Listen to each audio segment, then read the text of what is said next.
तेवढे आपला अधिकार आहे का? माफी मागून तेवढी आपली लायकी आहे का? आपण तुकाराम महाराजांच्या पाया पडावं का तुकाराम महाराजांनी आपल्या पाया पडावं? पोरानं बापाच्या पाया पडावं का बापानं पोराच्या पाया पडावं? पोरानं माझ्या म्हणजे पोरानं बापाच्या पायावर पडावं का बापानं पोराच्या पाया पडावं? बापानं पोराय पडावं, पोरानं बापाच्या पाया पडावं. पण काय कळलं बाप म्हणतो पप्या, अरे पप्या मूर्खा जरा अभ्यास कर, मी तुझ्या अभ्यास कर र पप्या, अभ्यास कर, बिगर लागण्याचा राहशील र पप्या, बिगर लागण्याचा. लय काय काय म्हणत असतील, अभ्यास करणं तर बिगर तुझं लग्न पण नाही होणार. कशाला सारखं पोरांना बोलत असता?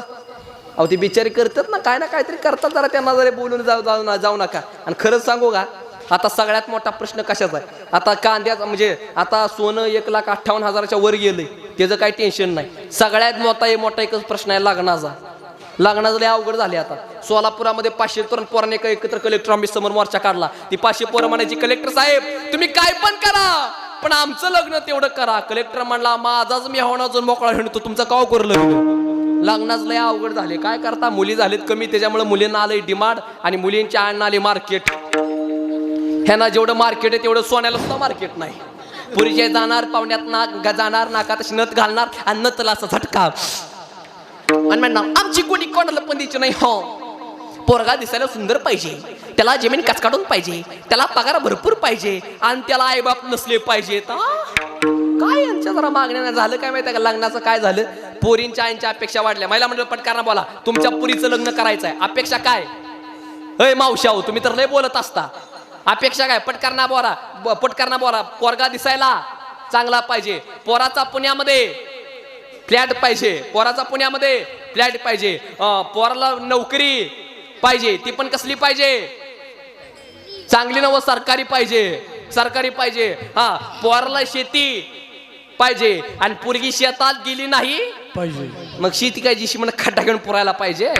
काय जरा मागण्या महिला मंडळ माझं सांगणं असतं. परत पोरा गरीब असेल, कर्तृत्वान पोरगा असेल, व्यसन बिसन पोराला नसेल, पोराच्या गाड्यामध्ये माळ असेल देऊन टाका पोरगी. आणि महिला मंडळ कर्तृत्वान मोडाला जर तुमची पोरगी दिली तर तो पोरगा त्याच्या कर्तृत्वाच्या जीवावर 3 एकरची 30 एकर जमीन केल्याशिवाय राहणार नाही. कर्तृत्वाला किंमत आहे, जरा लक्ष द्या. आणि कीर्तनामध्ये प्रत्येक पौर्णिमा असं सांगणं असतं, जरा नीट ऐका.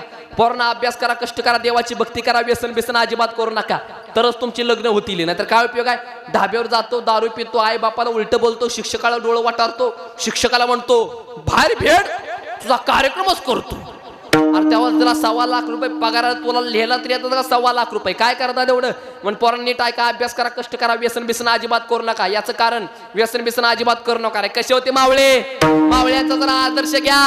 अरे ऊसाची मुळे हाताने पिळायचे, हांडांडा रस गिळायचे, व्यसन करणं टाळायचे आणि छत्रपतीला जाऊन मिळायचे, असे आपले मावळे होते. त्याच्यामुळे व्यसन बिसन अजिबात करू नका. याचं कारण दारू प्याला लिव्हर फुटल, गुटखा खाल्ला तोंड फुटल आणि चांगल्या कामात गेला बंधन तुटल. आणि त्याच्यासाठी मित्रमंडळी चांगली ठेवा, नाहीतर सुरुवातीला पासतील ताडी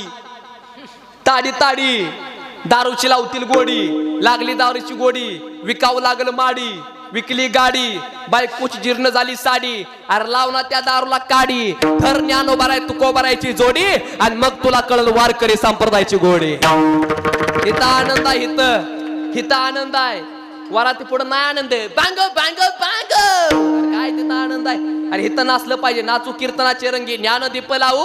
अरे इथं नाचता देवाचा गळाला पितांबर किंवा नामदेव कीर्तन करी, पुढे देव नाचे पांडुरंग. का कीर्तनामध्ये नाचलं पाहिजे? का मिनिटामध्ये सांगतो, त्याचं कान करून ऐका. लग्नातलं नाचणं म्हणजे मस्तीचं, निवडणुकीतलं नाचणं म्हणजे द्वेषाचं आणि कीर्तनातलं नाचणं म्हणजे भक्तीचं. म्हणून कीर्तनामध्ये नाचलं पाहिजे. याचं कारण जो नाचतो पण गात नाही त्याला नट असं म्हणतात, जो गातो पण नाचत नाही त्याला गायक असं म्हणतात, पण जो नाचतो पण आणि नाचत जो गातो पण त्याला आमचा वारकरी म्हणतात. ही गोष्ट लक्षात ठेवा. विठ्ठल विठ्ठल विठ्ठल. हो पटापट बोला, आपल्याकडे वेळ कमी आहे. कोणी कोणाच्या पाया पडावं? पोरानं बापाच्या पाया पडावं का बापानं पोराच्या पाया पडावं? पोरानं बापाच्या पाया पडावं. महिला मंडळ सासून सुनाच्या पाया पडावं का सुननं सासूच्या पाया पडावं? सुनाच्या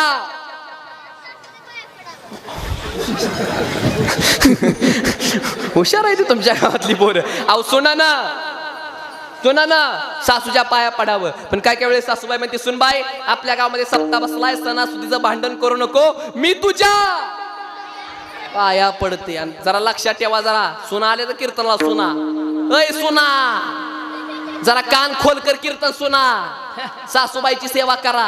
आज जर तुम्ही तुमच्या सासूबाईची सेवा करत नसाल, जास्त काय नाही होणार, उद्या घरातला एक माणूस तेवढा कमी होणार. पण लक्षात ठेवा सुनबाई, उद्या तुमचा पप्या सुद्धा उद्या मोठा होणार आहे, उद्या त्याचं सुद्धा लग्न होणार आहे, उद्या तुम्हाला पण सुनबाई येणार आहे. आणि तुम्ही जसा तुमच्या सासूबाईंचा काटा काढला तशी तुमची सून तसा तुमचा काटा काढणार. केले कर्म झाले त्याची भोग आले, उपजले मेले किंवा अवश्यमेव भुक्तव्यम कृतम कर्म शुभाशुभम ना भोक्तम क्षेते जन्म कोटी क्षते रते. म्हणून जो कर्म करणार त्याला भोगावं लागणार. सासूनमध्ये जर प्रेम असते याचं कारण नीट ऐका. ज्या घरामध्ये दोन भावाचा, ज्या घरामध्ये दोन जावाचा आणि ज्या घरामध्ये सासूनचा एकत्रित येऊन खळखळून हसण्याचा आवाज येतो, ते घर म्हणजे पृथ्वीवरलं स्वर्ग आहे. काय म्हणतात तेवढं मला सांगा. काय काय बाय म्हणतात महाराज आम्ही आमच्या सासूबाईंची लय सेवा करतो, पण का? पण सासूबाई आमची तोंडानं लय फटकळ आहे, चांगलंच बोलत नाही, सारखं पुरीच कौतुक करतील बायका देखत, माझी पुरगी अशी, माझी पुरगी तशी, माझी सून अशी, माझी सून तशी. ऐका, तुमची सासूबाई तुम्हाला जरी शिव्या देत असेल आणि जरी तुम्ही तुमच्या सासूबाईची सेवा करत असाल तर महिला मंडळ नीट ऐका, त्या सासूबाईच्या शिव्या सुद्धा तुम्हाला पंढरपूरच्या वारी घडवतील. काय मत आहे तेवढं मला सांगा. म्हणून सासून मध्ये जरा प्रेम असलं पाहिजे. पटकारला बोला, कोणी कोणाच्या पाया पडावं? सासून सुनाच्या पाया पडावं का सुनानं सासूच्या पाया पडावं? सुनानं सासूच्या पाया पडावं. नवऱ्यानं बायकोच्या पाया पडावं का बायकोनं नवऱ्याच्या पाया पडावं? बायकोच्या. बरोबर आहे, हा बरोबर आहे, बरोबर आहे, हा बायकोच्या. लयच हुशार आहे ते.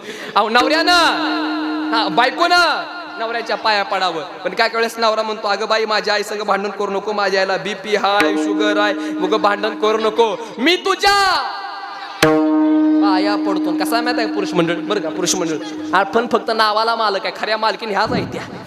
डीएमओ बघायचं आहे, डीएमओ महिला मंडळ. पटकारना बोला, इथं बसलेल्या पैकी अशी कुठली स्त्री आहे की ती आपल्या नवऱ्याला घाबरते? तिने बोटवर करा बर.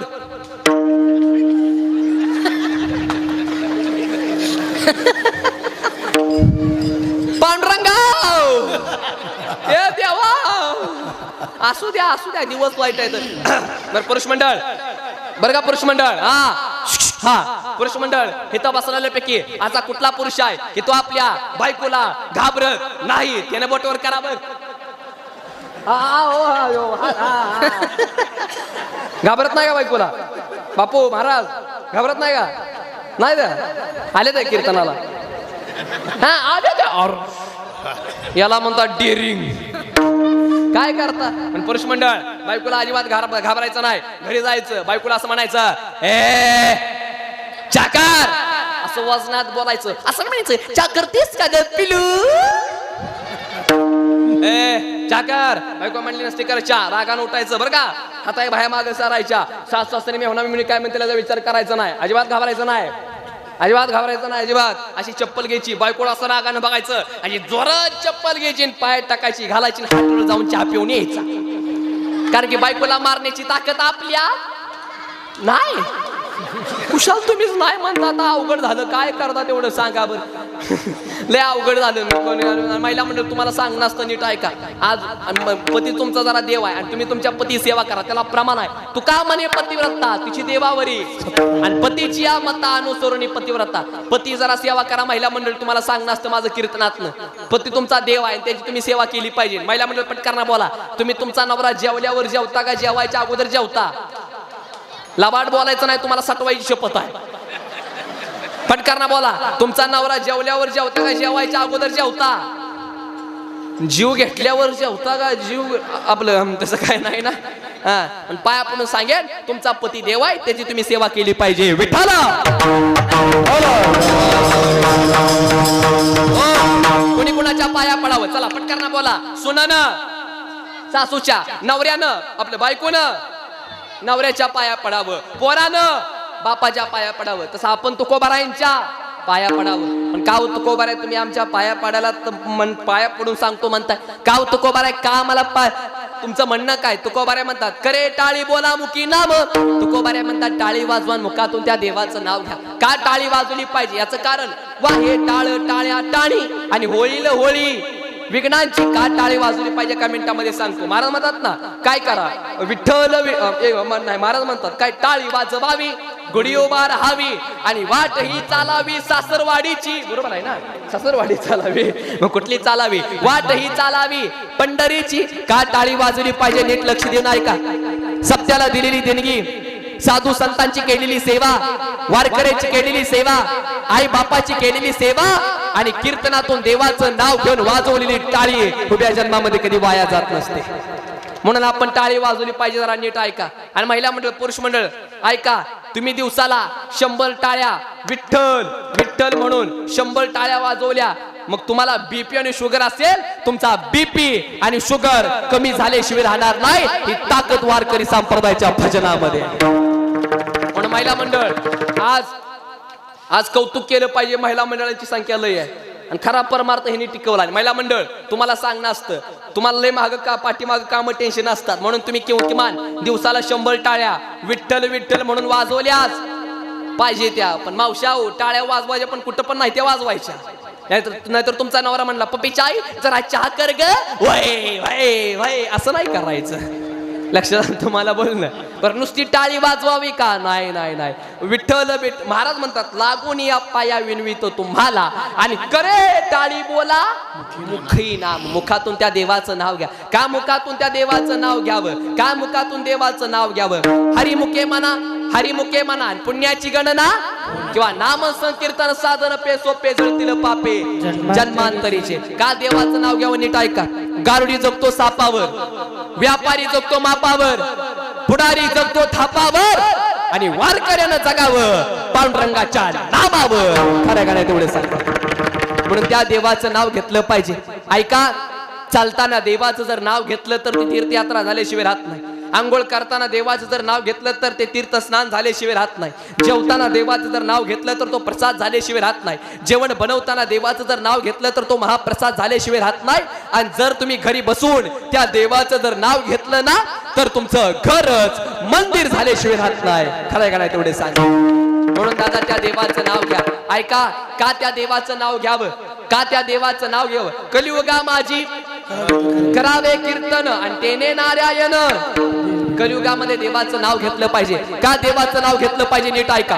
सावध बसा, सावध बसा. का देवाचं नाव घेतलं पाहिजे? 4 युग आहेत, सतयुग, त्रेतायुग, द्वापारयुग, कलियुग. सतयुग आहे 17,28,000 वर्षाचं, त्रेतायुग आहे 12,96,000 वर्षाचं, द्वापारयुग आहे 8,64,000 वर्षाचं आणि कलियुग आहे 4,32,000 वर्षाचं. सतयुगामध्ये पुण्य 4 पावलावरती होतं, त्रेतायुगामध्ये पाप 1 पावलावरती आलं, पुण्य 3 पावलावरती राहिलं, द्वापार युगामध्ये पाप 2 पावलावरती आलं, पुण्य 2 पावलावरती राहिलं आणि कलियुगामध्ये पाप 3 पावलावरती उभा आहे आणि पुण्य 1 पावलावरती उभा आहे. आणि ऐका कलीचा महिमा, ऐका कलीचा महिमा. कलीमध्ये काय घडेल? माळकऱ्याला त्रास होईल, नालायकाला त्रास होणार नाही, आई बापाचे हाल होतील, सासू सासरे घरामध्ये येतील, देवळं वच पडतील, पार फुल चालतील, शाळा भरतील, पण 3 अटीवरती. पोरला मारायचं नाही, पोरला काय बोलायचं नाही, त्यानं शाळा जरी पेटवली तर त्याला नापास करायचं नाही. कमी बुद्धिवाला साहेब होईल, जास्त मार्कवाला घरी बसेल, जगामध्ये अधर्म पसरेल, सगळ्या देशातनं पाप पसरेल, जगातनं पाप पसरेल. आणि कलीच्या आपल्याला पगड्यातून जर सुटायचं असेल तर आपल्याला देवाचं नाव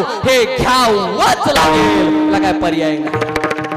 आणि कलियुगामध्ये काय घडेल नीट ऐका. ऐका कलीमध्ये काय घडेल. कलियुगामध्ये चांगली गोष्ट स्वस्त आहे, वाईट गोष्ट महाग आहे. तरी सुद्धा लोक चांगल्या गोष्टीकडे कोण पळणार नाहीत, वाईट गोष्टीकडे पळाल्याशिवाय राहणार नाहीत. कीर्तन एक प्रवचन 1 तासाचं आहे, कीर्तन 2 तासाचं आहे, पिक्चर 3 तासाचा आहे, ऑर्केस्ट्रा रात्रभर आहे. ऑर्केस्ट्रा रात्रभर आहे, बसायला जागा नाही. पिक्चर 3 तासाचा आहे, लोक तिकीट काढून बघायला जातात. कीर्तन 2 तासाचं आहे, लोकांना बोलवावं लागतं. आणि प्रवचन 1 तासाचा आहे, महाराज एकटंच सांगून मेलं, ऐकायला लोकच कुठं आहे ते. आणि कलियुगामध्ये चांगली गोष्ट स्वस्त आहे. बदाम 900 रुपये किलो आहे, बदाम 900 रुपये किलो आहे. गुटखा 4,200 रुपये किलो आहे. माणूस बदाम खात नाही पण गुटखा खाल्ल्याशिवाय राहत नाही. काजू 800 रुपये किलो आहे. सिगारेट 5,200 रुपये किलो आहे. माणूस काजू खात नाही पण सिगारेट वडल्याशिवाय राहत नाही. सुपारी 600 रुपये किलो, सफरचंद 150 रुपये किलो आहे, सुपारी 600 रुपये किलो आहे. माणूस सफरचंद खात नाही पण सुपारी खाल्ल्याशिवाय राहत नाही. दूध 50 रुपये लिटर आहे, दारू 620 रुपये लिटर आहे. माणूस दूध पित नाही पण दारू पिल्याशिवाय राहत नाही. आणि दारू एवढी इमानदार आहे, पाणी टाकल्याशिवाय पिता येत नाही. त्याला पाणीच टाकावं लागते दारूला. पाणी टाकल्याशिवाय पित नसते, अजिबात प्यायला येत नसते दारू. हा, त्याला पाणी टाकावं लागते. दारू एवढी इमानदार आहे, पाणी टाकल्याशिवाय पिता येत नाही. सिगारेट एवढी इमानदार आहे, वडल्याशिवाय पेटत नाही. तंबाखू एवढी इमानदार आहे, चुना लावल्याशिवाय खाता येत नाही. आणि माणूस एवढा इमानदार आहे, तिने व्यसन मरेपर्यंत सोडत नाही. ही माणसाची ताकद आहे. काय करतात एवढे? अरे व्यसन करू नका, नाशी म्हणतात दे नका करू नाशा आयुष्याचा. परमार्थ करा, देवाची भक्ती करा. का घेतलं पाहिजे देवाचं नाव? नीट ऐका. पुरुष मंडळ, महिला मंडळ, प्रत्येकाकडे मोबाईल आहे. ऐका, वेळ संपवत आहे. का देवाचं नाव घेतलं पाहिजे? प्रत्येकाकडे फोन आहे का? फोन, मोबाईल आहे का? मला सांगा, सगळ्यात अगोदर आपण फोन आल्याच्या नंतर अगोदर तुम्ही काय म्हणता? हो, मोठ्यानं बोला, काय म्हणता? हॅलो. इथनं पुढं नियम बदला बरं का. पुरुष मंडळ, पाठीमाग बसलेले महिला मंडळ, इथनं पुढं हॅलो नाही म्हणायचं, रामकृष्णारी म्हणायचं. काय म्हणायचं? पाठीमाग आवाज आला पाहिजे मोठ्याने. फोन आल्याच्या नंतर काय म्हणायचं? आणि कुणाचा जरी फोन आला तरी रामकृष्णारी म्हणायचं टाळकरी. भावाचा फोन आला काय म्हणायचं? मोठ्यानं बोला. भावाचा फोन आला काय म्हणायचं? रामकृष्णारी. मित्राचा फोन आला काय म्हणायचं? रामकृष्णारी. सासऱ्याचा फोन आला काय म्हणायचं? रामकृष्णारी. कंपनीच्या बाईचा फोन आला काय म्हणायचं? रामकृष्णारी म्हणायचं. कंपनीच्या बाईला रामकृष्णारी म्हणायचं. म्हणायचं. ती बाई म्हणजे सर आपकी जिओ की ऑफर? रामकृष्णारी. आणि तू ती बाय रामकृष्णारी म्हणली तर ठीक, नाही तर तुझी स्कीम तिकडे चुलीत पेटू, आम्हाला काही सांगू नको बरं का. आणि पुरुष मंडळ पाठीमाग सगळ्याला सांग नाही. सकाळ सकाळ बायको दिसली, बायकोला बघून म्हणायचं ए रामकृष्ण हरी. काय लाजायचं त्या? बरोबर नाही सांगा. बायको दिसली, बायकोला बघून म्हणायचं रामकृष्ण हरी. महिला मंडळ बघा, शेजारच्या घरामध्ये जर चुगल्या जर लावायच्या असतील तर रामकृष्णारी म्हणून लावा, म्हणजे चांगल्या पेटतेल्या. तसं काय नाही, पण सगळ्यांनी रामकृष्णारी म्हणायचं. म्हणणार का रामकृष्णारी? हो म्हणणार का? एकदा मोठ्याने म्हणा रामकृष्णारी, रामकृष्णारी. असं त्या दिवसाला 25 वेळा हॅलो म्हणण्यापेक्षा जर 25 वेळा रामकृष्णारी म्हणला तर तुमच्या जीवनाचं सार्थक झाल्याशिवाय राहणार नाही. काय मत आहे तेवढं मला सांगा. पण रामकृष्णारी, विठ्ठल केशवा मंत्रा जपावा, पण हरी हरी हरी मंत्र हा शिवाचा. मग देवाला काय आवडतं? आवड देवासी तो ऐका प्रकार आणि नामाचा उच्चार. आणि थोडा देवाला काय आवडतं? तुळशी माळ गळा, गोपीचंदन टिळा, हृदय कळवळा. गळ्यामध्ये माळ असली पाहिजे, माळ. आणि माळ असलेली देवाला आवडते बरं का. पुरुष मंडळ, महिला मंडळ, कुणाच्या गळ्यामध्ये कुणाच्या गळ्यामध्ये पवित्र तुळशीची माळ आहे? तिने बोटवर करा बरं. माळकरी खायचं का नाही? माळकरी टाळकरी आहे ना? माझ्या अंगावर काटा यायला लागला. हात खाली घ्या. तुम्ही तुमच्या गळ्यामध्ये सोन्याची माळ घातली तर चोराचं तुमच्यावरती लक्ष राहील. आणि तुम्ही तुमच्या गळ्यामध्ये तुळशीची माळ घातली तर जगाच्या बापाचं, पांडुरंगाचं तुमच्यावरती लक्ष राहील. काय मध्ये तेवढं सांगा. गळ्यामध्ये माळ घाला. कलेक्टरनं GR काढला बरं का. कलेक्टरनं GR काढला, ज्याच्या गळ्यामध्ये माळ आहे येईल त्या 10 तारखेला त्याला 40-40 हजार रुपये मिळणार आहेत. माळ किती? 40-40 हजार. जा पंढरपूरला घाल माळ, जा पंढरपूरला घाल माळ. जे नास्तिक लोक, ते नास्तिक लोक बरं का, तिने जर अशा मायच्या दांड्यासारख्या टिपऱ्या माण्याच्या माळा घातल्या. का बर? 40-40 हजार रुपये मिळणार आहे. तो टिपऱ्या माण्याच्या माळा घातल्या, अख्खं गाव झालं माळकरी. आली कलेक्टरची गाडी गावामध्ये, कलेक्टरचा पी खाली उतरला. कलेक्टरचा पी आला. कलेक्टरचा पी उतरला. बघितलं सगळ्या गावकऱ्यांच्या लोकांना माळा. कलेक्टर म्हणला, कलेक्टरचा पे म्हणला, गावकऱ्यांनो तुमच्या सगळ्यांच्या गळ्यामध्ये माळा बघितल्या, आनंद झाला फार. आपल्या कलेक्टर साहेबांनी GR काढला होता, ज्याच्या गळ्यामध्ये माळा आहे येत्या 10 तारखेला त्याला 40-40 हजार रुपये मिळणार आहेत. पण काही तांत्रिक अडचणीमुळे हा GR कॅन्सल झाला आहे.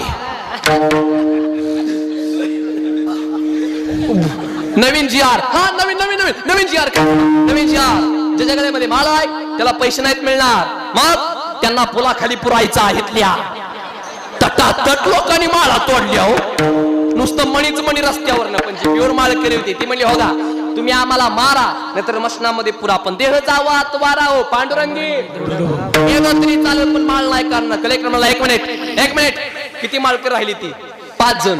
कलेक्टर म्हणला ह्या 5 जणांना 4-4 लाख रुपये देऊन टाका. गाव बोंबलत बसलं. त्याच्यामुळं गळ्यामध्ये माळ असली पाहिजे. लक्षात आलं. म्हणून तर आवडे देवासी तो ऐका प्रकार नामाचा उच्चार तुळशी माळ गळा गोपीचंदन टिळा हृदय कळवळा वैष्णवांचा. पण गळ्यामध्ये माळ घातली पाहिजे. विठ्ठल विठ्ठल